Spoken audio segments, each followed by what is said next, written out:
All was calm at the property today as police began investigating the tragic events that unfolded last night. Just before 8, 2 officers responded to calls for help from residents who claimed they were being threatened by an armed man at the site. One says he watched in terror as his wife was targeted.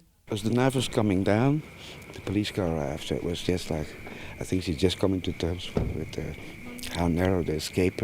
Those confrontations included the use of a knife and a crossbow by the male person against police. A taser was deployed, but it wasn't effective. Police have fired a number of shots from a service pistol that have resulted in the fatal injury of that male person. This is the third death involving New South Wales police in the past month and has sparked criticism from civil libertarians who are demanding a review of police weapon use. And this is now the third death where a taser was used and it was ineffective. And what we need is a review of procedures to make sure that police have the right equipment and they're using it in the right circumstances. Police say it's too early to know exactly what happened, but have reiterated lethal force is not an option taken lightly. It's always a tragic set of circumstances when people lose their life. They might have taken a life, but they saved one today.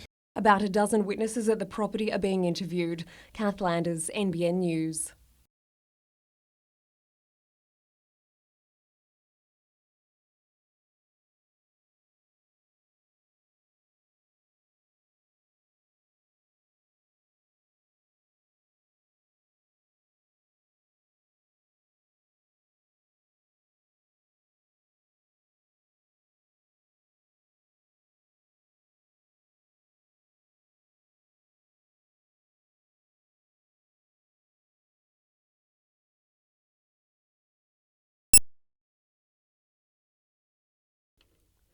Terminal 4 by Port Waratah Coal Services is a $5 billion project. It's currently on public display and the 46-day period was set to end soon. Local community groups say that's just not long enough. The submission is extensive. It's over 4,000 pages long and we've only been given 46 days to read and respond to all of that material. Hunter Community Environment Centre spokesperson Annika Dean says it's unrealistic to think people can take in all that information in such a short time. An additional 40 coal trains lumbering through Newcastle every day. It will mean increased coal dust from the increased coal stockpiles, which has impacts on health. But PWCS says the project is a great investment for the Hunter and will bring a boost in jobs. The demand for coal exports is always growing. What T4 would do is increase the amount of coal coming through the port by between 60 to 100 million tonnes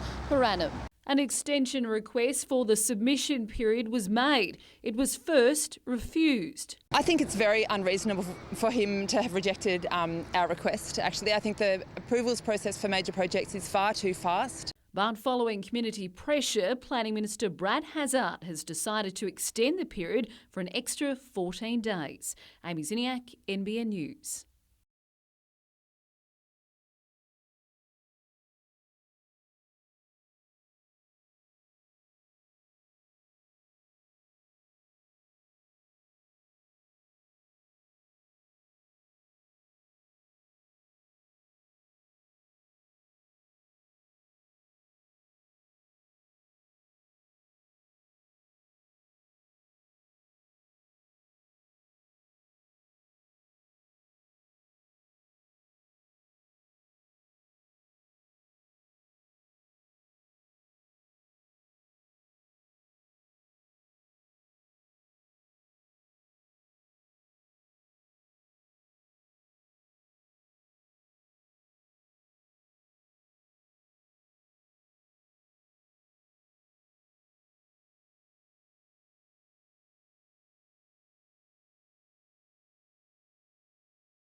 She's 4 months old, but little Grace Harris shouldn't even be here yet. She was due to be born tomorrow. She came very early. My water broke on Christmas Day and she was born at 24 weeks, 4 days later. She's now doing well in the neonatal intensive care unit, having undergone surgery to repair a heart defect. Looking at a couple of sequences of the heart. This is the long axis view. Grace is one of the first to be studied as part of Dr. Kurt Duval's research into the heart health of premature babies. Using images from bedside ultrasounds, new computer software opens up a world of detail. So by using this, you can get a lot more information. A lot deeper information about details of the heart and the heart function. As well as blood flow, the software can give doctors measurements of everything from velocity to rotation and strain. We like to be able to actually recognise and find out these functional abnormalities a little bit earlier, and that might be possible with this new software. Technology like this doesn't come cheap, Extrata Coal donating $200,000 as part of its ongoing support of the unit. I think everyone knows that government funding only goes so far, and we've been very proud to be able to work with them over the 7 years to put these programs in place. And after a difficult 4 months, Grace's parents hope to take her home soon. Done really well, come out of it perfectly.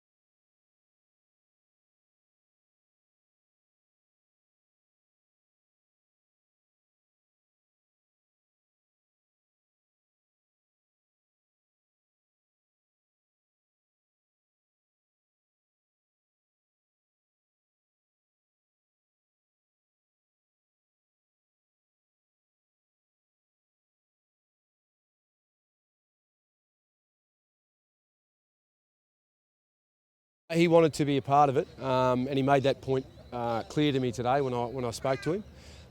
But he did say that he's had an ongoing issue with this Achilles. It's something that he's just got to stay on top of. He's got the opportunity to rest it up this week, and I think it's good that he's done that.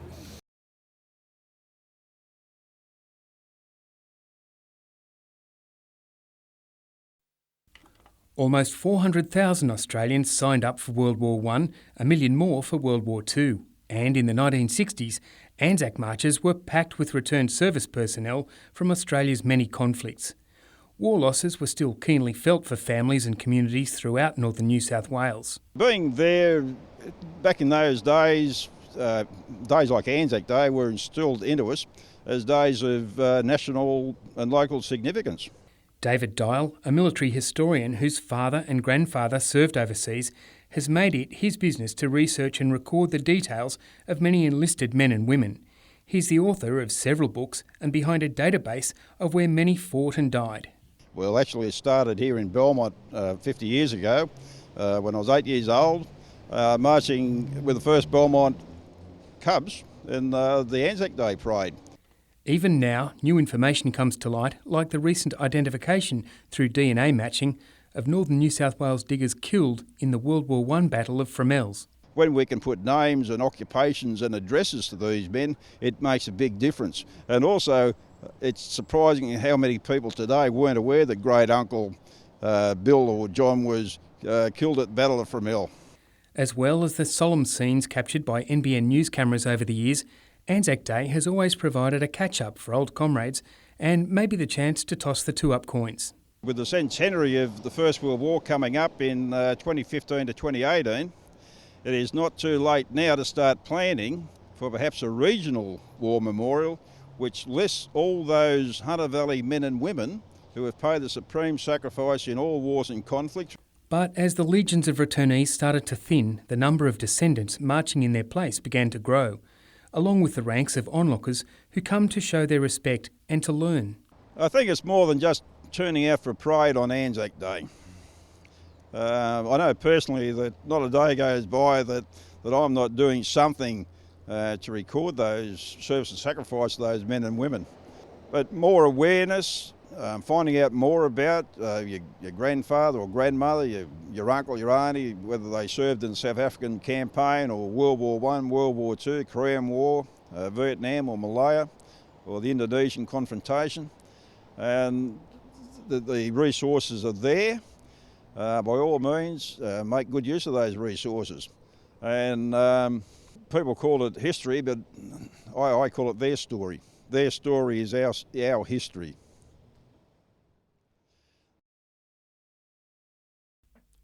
Speaking on Friday night, Wayne Bennett was adamant Danny Badiris didn't want to play for country and shouldn't be picked. 34-year-old, surely the guy don't have to go and play in city country game to prove what to who? What do you think's going to help him most? Another game of football next Sunday, or staying home, resting up and being ready for the next part of the season? Country coach Laurie Daly maintains the Knights' number 9 was keen to take part, but also doesn't believe Badiris' absence will hurt his Blues selection chances. I think that he's been playing a good brand of football. He's suited the state of origin, and I know that Ricky's been very impressed with the way he's been performing. Badiris is considered the front runner at hooker, but a place in the Blues halves is well and truly up for grabs. Todd Carney is excited to play alongside Jared Mullen this Sunday, even though they're vying for the same 5/8 position for New South Wales. Origin's always been a goal of mine since I started at Canberra when I was 18, but unfortunately haven't had the opportunity, and hopefully get the chance this year. Daly says Mullen will have every chance to audition for the part. Ricky knows what he can do as a 5/8, and I'm sure at times during this match as well that he'll interchange with Todd. Fellow Knight James McManus returns to rep footy for the first time since he played for Country and the Blues in 2009. Didn't play the rest of that season, then only played a couple of games in 2010 and really just started to get back into it in 2011 and been able to crack it again this year. So, it's great to be back here and looking forward to the week. He'll have to outclass players such as the Morris twins to have any chance of joining Aku Uate in the New South Wales lineup. Mitchell Hughes, NBN News. He trained with the Jets' top squad all season and saw limited game time. Now James Virgili is using his experience to try and prove the youth team belongs in the NBN State League. 2 rounds in, the side is one of 3 undefeated teams. Fitness has been a key to the Jets' success so far, but Virgili believes they'll still be in the mix as the competition progresses. Come that time of the year, I think those teams will catch up to us in fitness, and but I think that we got the team. I think that we got the ability to keep our momentum going. With a year to run on his A-League contract, the boy they call Chill is trying to keep his cool when it comes to the future of the Jets. It is tough news to take, but you just got to cop it on the chin. It's out of your control, so you just have to hope everything works out. South Newcastle proved it isn't looking for excuses in the real NRL after losing a host of big names. Yeah, we've lost a few blokes. We've lost Byron Warren, Nathan Hinton, Noel Tupou, Daniel Wood, Brent Colley. They've all gone to the mines, but we're more focused on the squad we've got and we can't handle that now, so we're just worried about the group of blokes we've got there this year. The Lions surprised everyone but themselves in their win over Wyong. I don't read too much into that stuff in the papers. We're just we're confident in what we can do, and we just think if we keep working hard, we should be there semi-finals time. Mitchell Hughes, NBN News.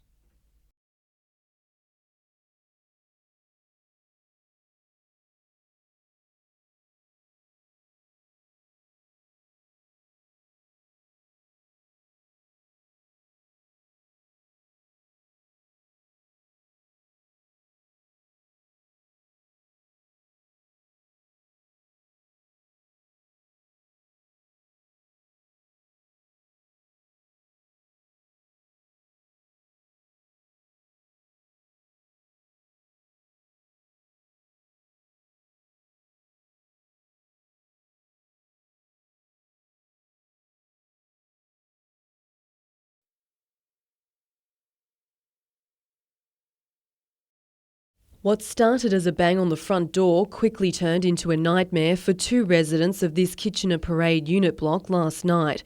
A 27-year-old male occupant went to investigate the noise when 2 men stormed into the living room, followed by a woman. The woman that burst in went into the bedroom and restrained the female resident, while the 2 men, one armed with a large stick and the other with looked like a small baseball bat, started assaulting the male resident. Despite initially refusing medical treatment, the man was later taken by ambulance to John Hunter Hospital, suffering significant head injuries. He was released early this morning. Both victims were unwilling to assist police with their inquiries. Police believe it was not a random attack. And that's making tracking down the intruders much more difficult. Irrespective of the reason behind it, we can't have this kind of thing going on, people just bursting into houses and assaulting one another. So we'd like to arrest the people that are responsible for it, but at least find out what exactly was the cause. Emma Murphy, NBN News.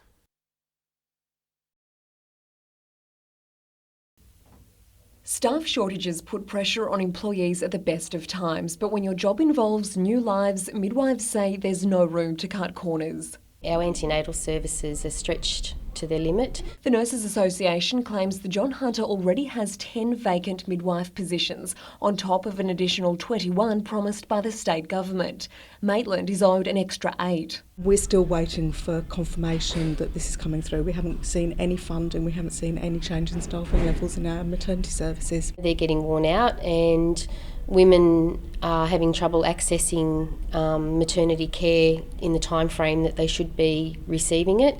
It's about a shortage of qualified midwives. You know, it may take time to fill all these positions, but there's active recruitment going on. Meanwhile, the Health Services Union is demanding better government support for life and income insurance for paramedics who work in rescue choppers.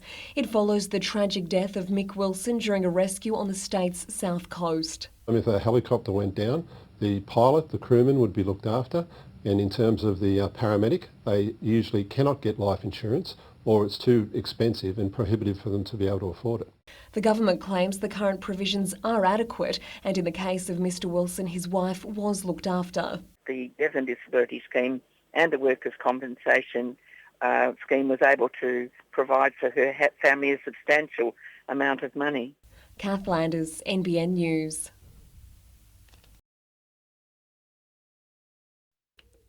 A fitting addition to the hospital grounds, Cessnock's new $1.6 million ambulance station is helping to save lives faster. Because we're actually in the centre of Cessnock, we're quicker out to the vineyards, quicker out to Laguna, and our response times have improved tenfold. Today it was officially opened 6 months since paramedics responded to their first emergency.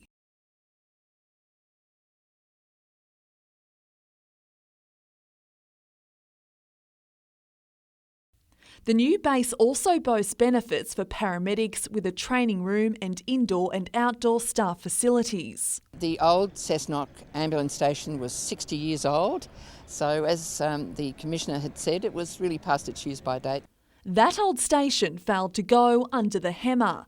Agents are negotiating with potential buyers. Commercial, industrial and accommodation development are all options. It's been strong interest, but like anything of this magnitude, you just can't just rush in and throw money around. Some exciting opportunities, as I've already touched on, with some future redevelopment that could take place, but those sort of deals don't just happen overnight.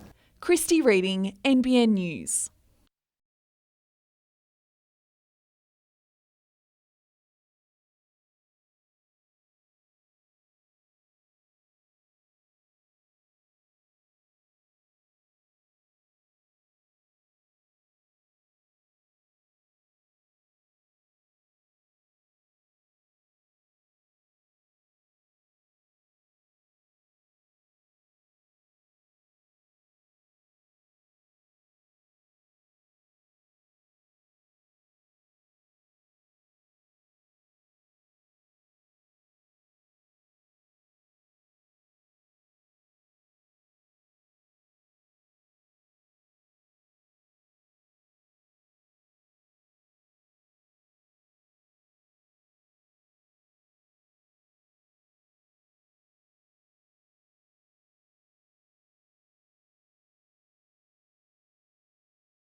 Everyone's so lovely. Everyone's been very warm reception. I'm so happy to have it sing and talk about the new song.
The Men of Football group gathered in Hamilton last night for what it hopes will be an annual tradition, naming its Newcastle Jets Player of the Season.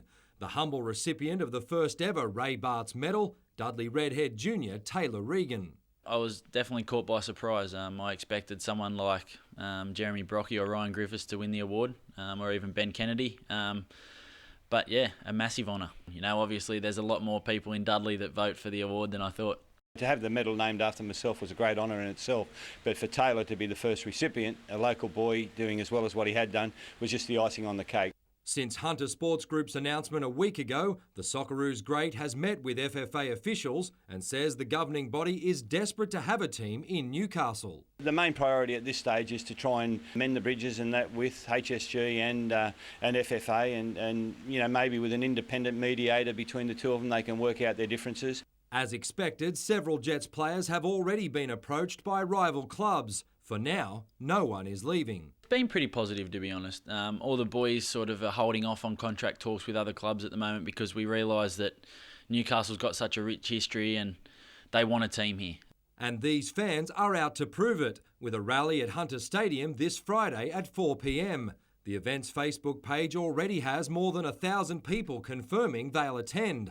Organisers say it's not about criticising Nathan Tinkler or the FFA. The purpose of the rally is to send that message that we have a fan base that deserves a team. We invite everyone to come, like even if you're not part of one of the squadron or whatnot, just come down, show your support, yell out for the Jets.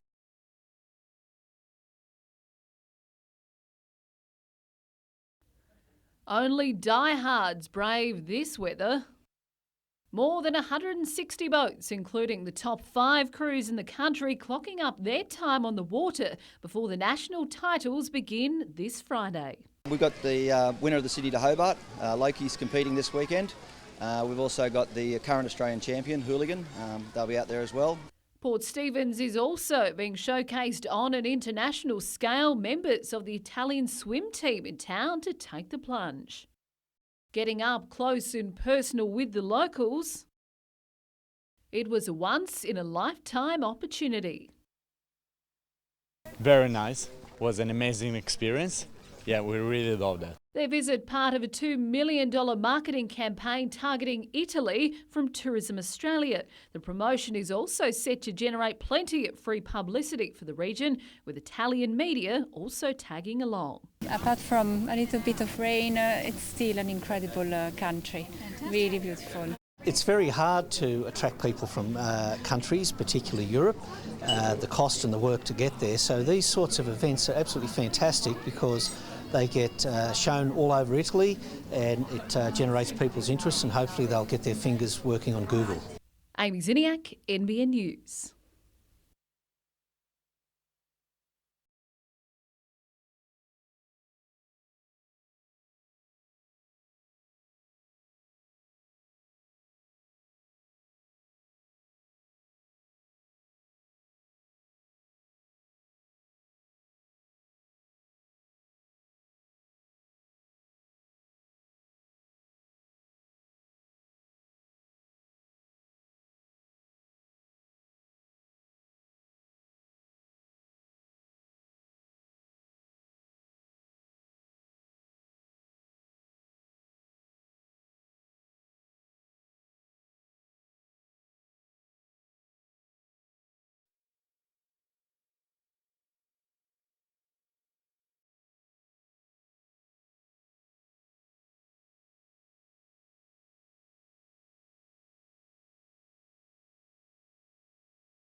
Vivian Wilson is just one of the many Hunter residents feeling the power pain, and she's livid after learning her electricity bills could blow out by an extra $338 a year. Lousy, very hard because there's a lot of us that's in the boat that can't afford to pay them. The Abermain resident is on the pension and cares full-time for her disabled brother and elderly mother. Unable to afford her last power bill, she was forced to seek help. Social welfare group Samaritans has been inundated with desperate calls from Hunter residents in similar situations. Last month we assisted 318 families who were struggling with their bill. It's feared that number will rise dramatically when price increases come into effect from July. And as winter approaches, the timing couldn't be worse for some. We're concerned about the increasing calls for help, but we want people to come because we don't want them to suffer ill health because they can't heat their homes. Under the pricing regulators' recommendations, country energy customers will be hardest hit. An extra $381 slapped onto the average bill. I'd like to speak to the government personally. For the sake is, I'd like to see them swap places with any one of the carers or an elderly couple that's struggling. As we prepare to switch our heaters on, there's this tip. Try to stay warm in that room and not heat an entire house. For more tips on how to reduce power bills, head to the Ausgrid website. Stephanie Jeans, NBN News.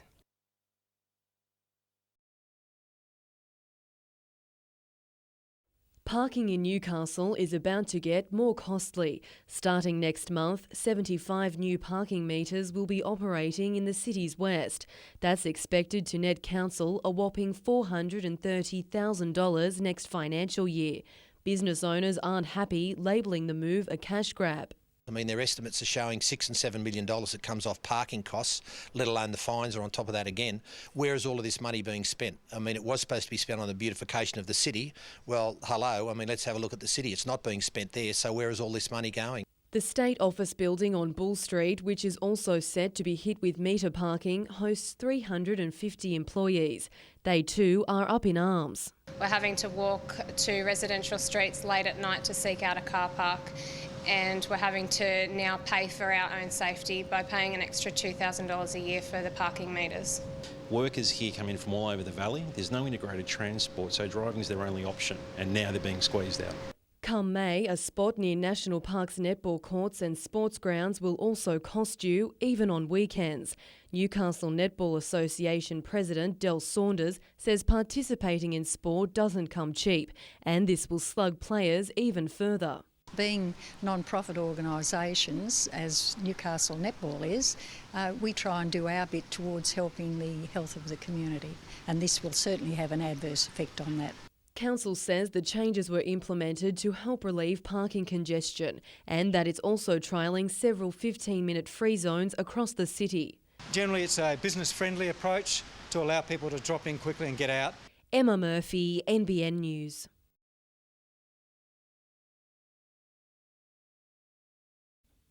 From the political battlefield to more common ground. Today, former Newcastle Labor MP Jodie McKay stood side by side with the Liberal who knocked her off her political perch. In town for the opening of the region's new Hunter Street Family Planning Centre. The one-time Minister for Women and Medical Research has landed a job as one of the group's directors. There are about 3,000, almost 4,000 people who last year came to this clinic. So people who want to deal with issues and want to get advice, want some clinical services around reproductive and sexual health, they come here. More than 12 months on from her political demise, Miss McKay says that career is something she doesn't miss. No. It was such a robust environment. You know, in hindsight, maybe it was for me personally the best thing in not holding the seat. She's now married and based in Sydney. I've moved on now, and I will always call Newcastle home, and also Gloucester, obviously, where I grew up. But yeah, I'm pleased to be where I am.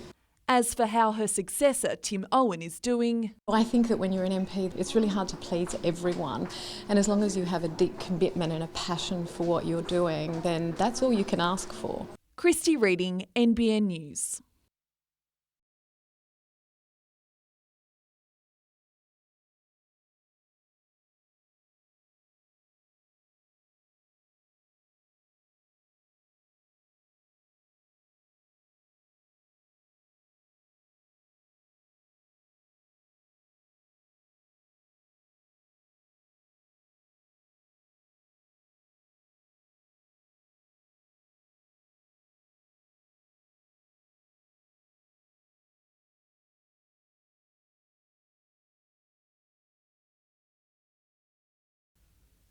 carnage, destruction and despair.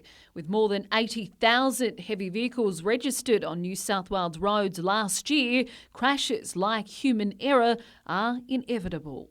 Today, a live demonstration showing the exact point at which a truck rolls over. What most people don't know is that for a truck to tip, it needs to be at a 45-degree angle.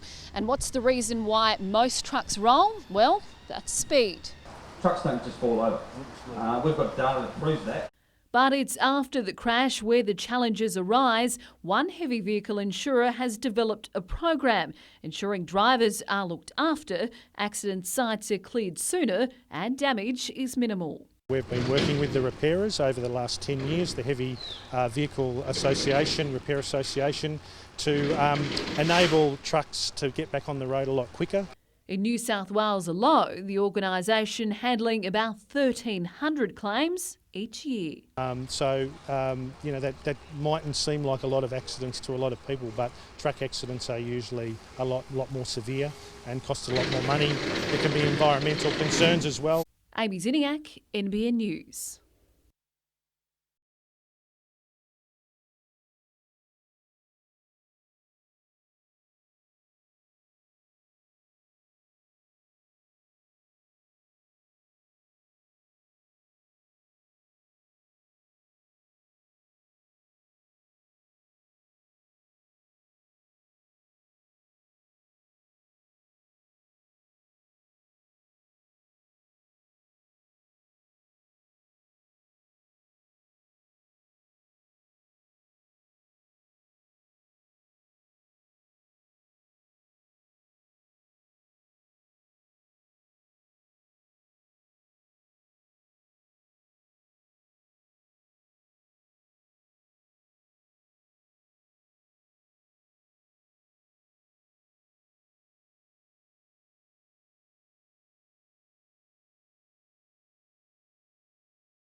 Knights duo James McManus and Jared Mullen left a piece of memorabilia for their Mudgee fans today. They're part of a countryside adamant Sunday's clash with City is a genuine state of origin trial, and coach Laurie Daly is backing his half. Yeah, Mullows is a terrific player.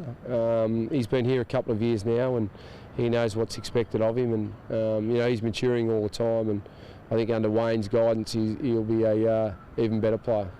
Mullen is taking Blues speculation with a grain of salt. It seems to come around every year. Happy wherever I'm happy I'm here, mate. Anywhere I get picked, it'll be a great honour. So I'll be looking out there just to do my best, and whatever comes will come after that. But with the informed Todd Carney partnering him, this is his best shot since 2007. Then he was dropped after one game, and no player wants to go out like that. Yeah, it'd be unreal, mate. Don't want to be sort of that one game. I'd love to get a couple under my belt, but it's a genuine trial on Sunday afternoon. So yeah, put the best foot forward there, and we'll see what happens after that. The chance to restore some pride into the Blues, also an exciting prospect. Yeah, you'd love to be in the team that sort of ends Queensland streak, but it's not going to be easy. First, he'll need to outplay City half and Blues incumbent Mitchell Pearce. Kevin Messam, NBN News.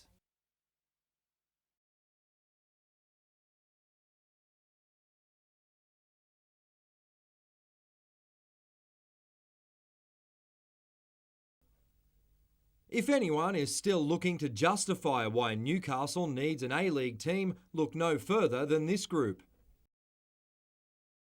They want to grow up playing for their hometown like local boys like Taylor and Jacob Pepper, so hopefully everything gets sorted out. Fresh from a trip to New Zealand, Jeremy Brockie was back in Newcastle to conduct what could be one of his final sessions with local fans. He admits he'd be happy to stay. Wasn't asking for massive amounts of money like people have been talking about. Gary texted me the other day and said try and hold off for another week for signing anywhere. I don't know whether that means that something might happen with the Jets. But the offers have been rolling in from rival A-League clubs. There are also deals available in Asia and America's Major League Soccer. There's options there, but I'm sort of just biding my time, waiting for the right deal to come across, and I'm concentrating on my wedding and on the 28th. I'm sure Jess will be happy to hear that. The wedding may be important, but the original honeymoon plans have been put on hold, so Brocky can cement his place in the New Zealand side. We're getting married up in Townsville and we're planning to go overseas somewhere for a couple of weeks and that, but yeah, there's a couple of friendly games and qualifying games at the end of May, so we just had to cut it short. They were followed next then over on the outside at that point, then by Up and Away. It's drifting well out of it though, followed by Cisco Diamond, Electra Fly going to the tail of the field, up to the turn. Oh, What a Night the leader. It skipped away from David Barr, and over on the inside Finbar McCool. What a Night taking it, one of the cup. Finbar McCool second, and David Barr in third from Black Hombre, followed by Dinah Gala. Next over on the inside Electra Fly, followed then by Cisco Diamond. Last in Up and Away, and the time 25.86.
Enough ammo to arm a small regiment. Yesterday morning, police from the Special Operations Group attached to the Newcastle City Local Area Commander executed a search warrant on Morris Street at Mayfield West. Officers from the Special Operations Group raided the Morris Street property just after 9 o'clock yesterday morning.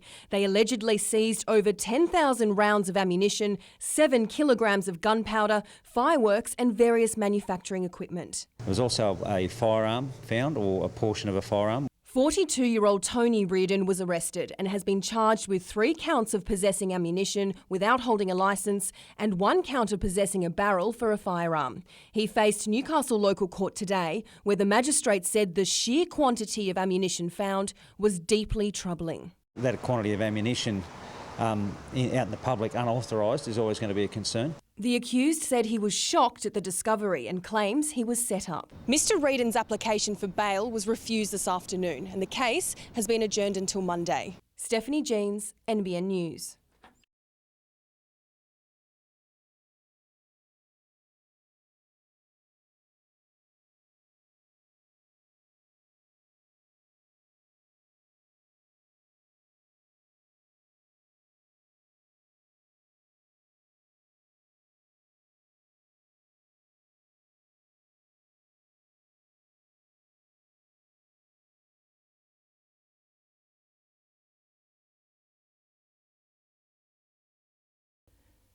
It's a company that's no stranger to Newcastle Port, and now Gearbulk has landed in hot water over claims of $750,000 in unpaid wages. The International Transport Workers Federation says 10 Filipino and 4 Polish workers on carrier vessel Rathboyne are being ripped off. During that time, they've been paid inferior wages and conditions to what an Australian seafarer would earn, and really should be employed on that trade. The union says they're being paid an international trade wage, not the Australian domestic trade wage they're working within. Now the union wants the ship docked until the dispute is resolved. If this ship leaves Australia without these workers receiving their entitlements, they will never see the money again. Claims that have been sunk by the International Shipping Company. Gearbulk's general manager says the company is doing the right thing and has always complied with enforceable regulations. He also disputes claims the crew will be replaced by cheaper workers. A spokesperson for the Fair Work Ombudsman says an investigation is underway. The carrier is expected to leave Newcastle tonight. Christy Reading, NBN News.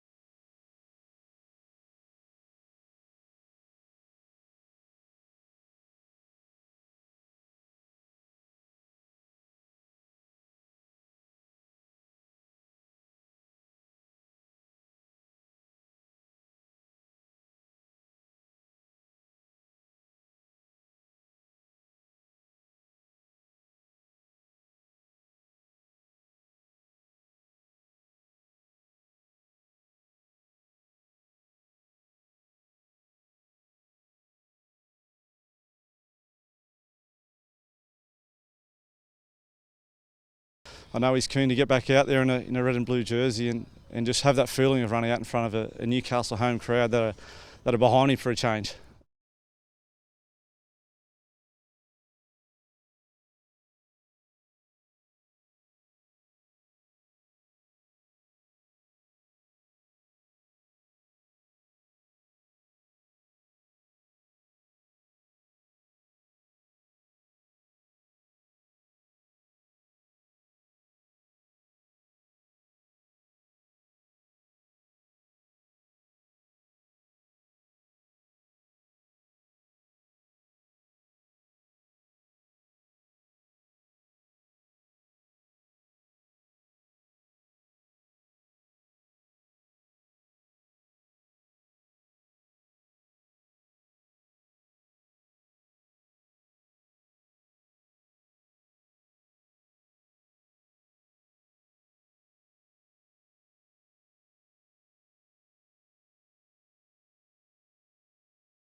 It's been a long time coming, but Toronto's own Willie Mason was finally in Knights colours this morning.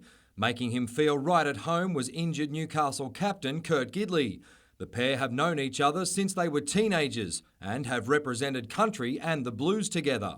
Gidley is now happy to be playing with him on a permanent basis. It's a lot better than playing against him. I've done that plenty of times over the years, and I know how hard he is to handle for a smaller bloke like me. So it's a great signing. I know how keen he is to get back into rugby league. The former Kangaroo appeared happy and relaxed. Unfortunately for us, he's not doing interviews just yet under coach's orders. For now, Knights coach Wayne Bennett would prefer it if Willie Mason simply concentrated on preparing for his return to the NRL. However, speaking to NBN News off camera, the big forward is clearly ecstatic to be back in the Hunter and can't wait to make his debut here at Hunter Stadium in front of family and friends.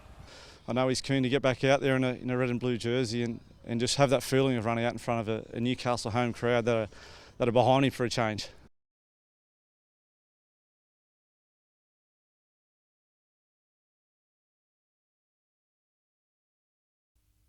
The last time Willie Mason trained at Newcastle University, he was playing in the junior ranks of Super League's Hunter Mariners. Now back in the NRL, Mason partly has Kurt Gidley to thank. Wayne give us a call, and also Matt as well, just to get a bit of feedback. And I was more than happy to recommend him, and knowing him in the past and what he can do. And obviously they've seen him play, but I enjoy having him around as a bloke as well. Despite Big Willie's well-publicised past indiscretions, Gidley believes the forward will be an asset and can add some much-needed size and mobility to Newcastle's pack. He's got a real good balance of when he's training, that he's there to work hard, and when he's playing to do his job, but also to have a bit of fun away from training. So I think that balance will be great for us. Mason is itching to play in the New South Wales Cup clash with Illawarra this Sunday. The captain is hoping to be back from his knee injury for the game against the Panthers in 11 days. For now, auditioning for a role with the Blues is the furthest thing from his mind. Second run I've had during this week, and still a week and a half away from the Penrith game. I'll be hopefully back for that one. So I'm ready to play some footy, mate, and have a good run now.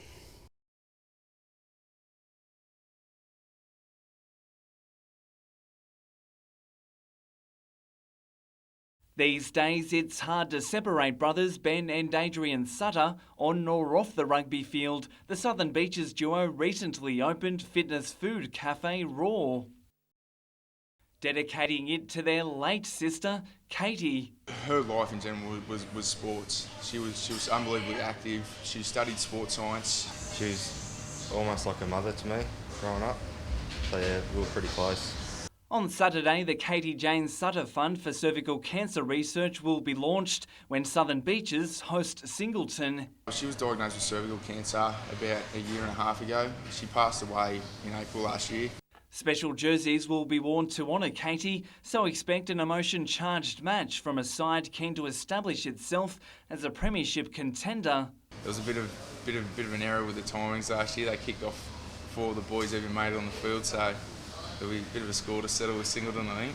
Meanwhile, Merewether is keen to back up its opening round win when it hosts the Tars. They've recruited well, like all clubs have, so we believe that they'll be strong. Only 7 players from the Greens' 2011 premiership winning side remain. That now includes Dan Kevill, who made the controversial last-minute move from the Wanderers after falling out with his coach. We didn't go into detail of what the history was of that. We're just happy to say that he's come back on deck. It'll strengthen up our roster and we'll make him welcome again because he's a part of our undefeated team last year. Kevill will again start in the lower division out of respect for the current first graders. Kevin Metham, NBN News.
Yes, Jets fans began to arrive at Hunters Stadium at around 4 this afternoon in a desperate bid to save their club.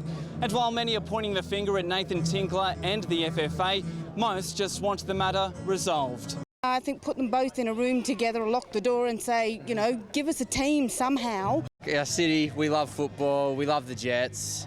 Tinkler shouldn't get rid of them.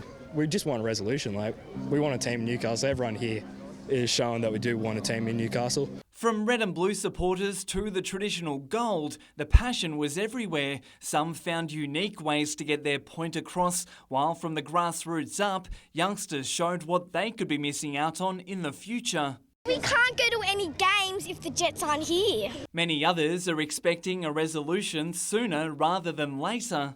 But in a blow prior to the rally, HSG released a statement saying compromise talks with the FFA have failed.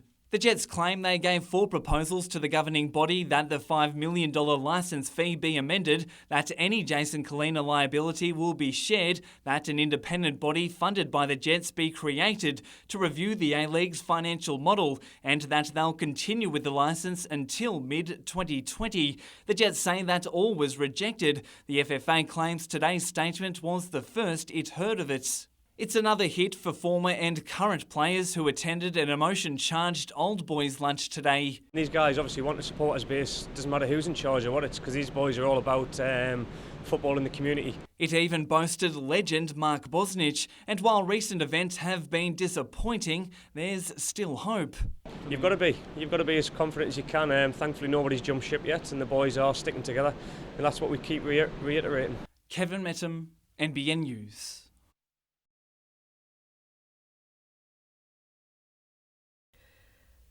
Open-cut operations feature across the region, but it's the planned expansion of the Warkworth mine near Bulga which has landed Coal and Allied in court. In 2003, when an expansion was granted, the approval required the company to set aside non-disturbance zones to protect residents and the environment. The ministerial deed was signed by the government and Coal and Allied. It was then up to the company to submit it to council for inclusion in the local environment plan. The council was never made aware of the deed. The application to have that area rezoned to ensure it didn't get touched by the mine was never made. In February, another expansion of the Warkworth mine was approved by the Planning Assessment Commission, despite the fact it would consume the largest non-disturbance area and come close to homes. The mine will become so close to Bulga that it'll become uninhabitable. At the moment we have the ridge there.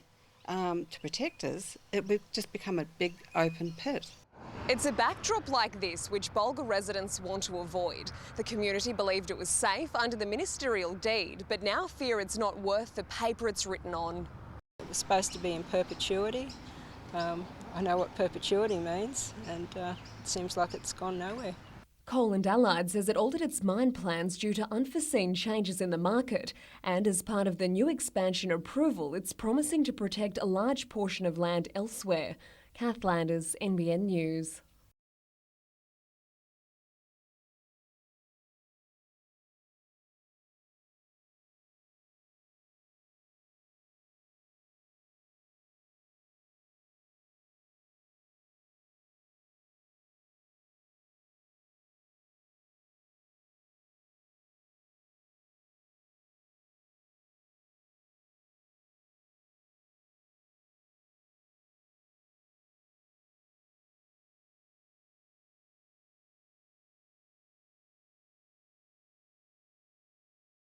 If ever there was a case of boys and their toys, then this is it. You'll only find 6 of these in the whole of Australia. A powerboat, built for speed, and worth close to $250,000. This is all love the sport, love the trophy racing. That's basically what it is.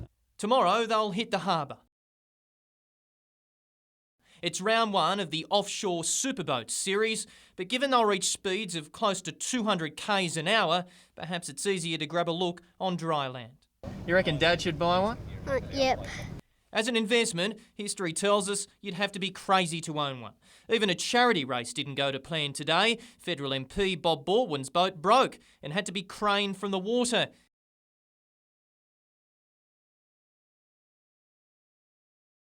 The result saw Tim Owen's charity given the cash. Coincidentally, it was the state government who saved this year's event from heading to the Gold Coast after a funding wrangle with council.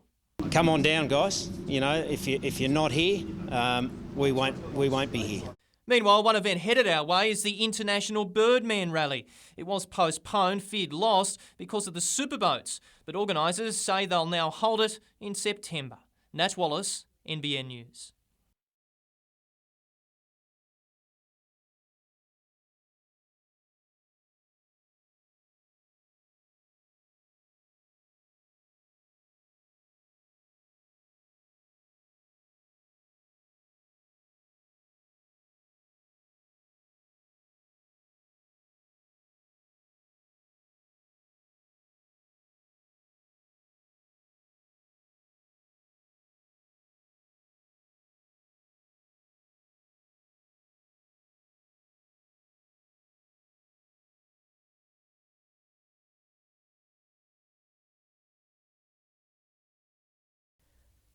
Logan Mannix became hooked on cannabis at just 10 years of age. Pretty much smoking all the time, every day, 5 times a day. Today, the 29-year-old is 5 months clean and thankful he's kicked the habit that so nearly ruined his life. I was always angry. I was always real snappy. If I couldn't get anything, just ran amok through school. I was always in trouble. Now, in a world first, Australian doctors are using Sativex, a drug developed in the UK to treat multiple sclerosis. It's part of a trial aimed at curing cannabis smokers of their addiction and contains 2 active components found in the illicit drug. I thought that giving this drug in a sort of small measured amount each day will take the edge off the cannabis withdrawal. In the Hunter, volunteers are admitted to Belmont Hospital. There, they undertake an intensive 8-day program where the oral drug is administered 4 times a day. We provide them counselling to help them come off cannabis. In addition, there's a lot of research questions that we're interested in asking them about their addiction to cannabis. Some patients are given Sativex, others a placebo. In around 6 months, researchers will compare the results. Last year, more than 600 people in the Hunter came forward and asked for help with their cannabis addiction. And right now it's estimated that more than 50,000 people in the region have used the drug in the last 12 months. Researchers are now seeking more volunteers to take part in the trial. If I knew about that, I probably would have done it, when I quit, because it was pretty tough. Stephanie Jeans, NBN News.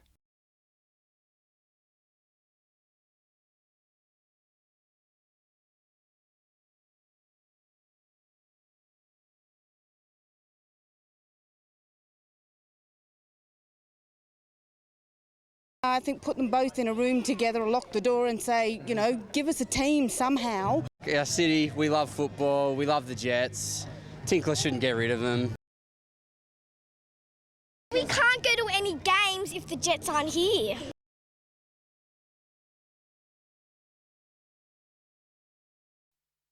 The night skipper has had plenty of thrills and spills in his career but never backs away from a new challenge. Today, Kurt Gilly took the wheel of a top-of-the-line go-kart which can reach speeds of around 130 kilometres an hour.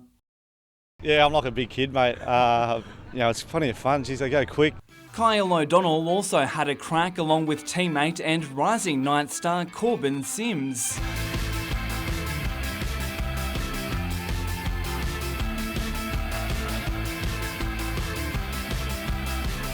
As for who was the fastest, well, that was up for debate. I think all of us spun out at least once, but they were just lucky to get in the car, mate, with their big ass. He told me to take it easy on the first lap, so I took it easy, and then I look around, and he's not that far behind me, so he must have stitched me up a little bit. Still, the Queensland junior reps seemed to enjoy it more than anyone. It was a welcome change after having to pull out of this weekend's inaugural NYC Origin 20s clash due to injury. Personally, I wanted to play. It would have been a good feat for me.